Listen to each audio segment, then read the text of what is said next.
Hello, I'm Kaylee and this year I've decided to do a historical Vlogmas.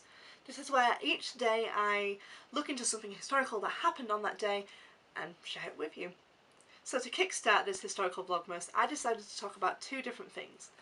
The first being, on this day in 1887, Sherlock Holmes was first introduced to us with a study of Scarlet.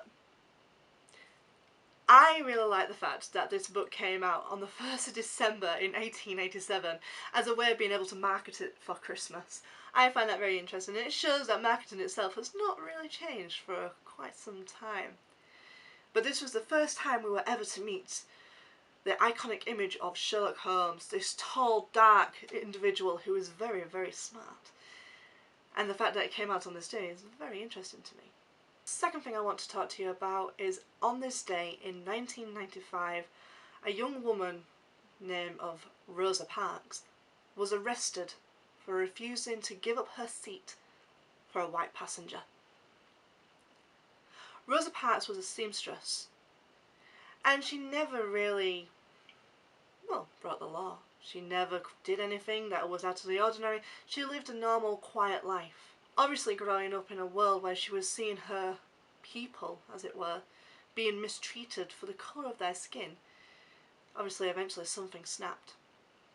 So on the 1st of December 1955, Rosa Parks got onto a bus. That bus was picking up black and white customers alike. The rules were clear. If the bus was full for the white passengers that they had to go into the black section, then anybody seated in that black section had to willingly give up their seat for that white passenger, because the white passenger was more important. On this day, however, Rosa Parks stood her ground, or rather, sat her ground. She refused to move for a white passenger, and I don't blame her. Why should she have had to move a spot that she probably had to fight for in the first place, just for a white passenger? Why was she any different from them? Why was the colour of her skin a symbol of difference, that she should be shunned and punished and told that she could not sit where she wanted to sit? She had had enough and stood her ground. She wasn't the first person to do this, but the National Association of the Advancement of Coloured Peoples, or NAACP, believed that she was the best candidate. Seeing through the court challenge after her arrest for civil disobedience in violating Alabama law, Parks' act of defiance became an iconic symbol of the movement. She became a national icon of resistance to radical segregation. States Congress has called her the First Lady of Civil Rights and the mother of the freedom movement. Because of this iconic moment, she then inspired others to do similar things. Even inspired the civil rights movement of the black community in America.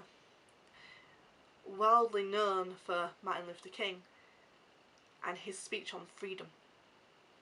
It's wonderful to see moments like this, because it's amazing that something so little as refusing to move out of a seat for a white passenger has caused a ripple effect. Obviously she was not one of the first people, but her moment was the most iconic, and that has helped others to inspire people of the same background, the same injustice, people who want to see a change. It encouraged people to follow in the footsteps of their ancestors, to change the way that people perceived them.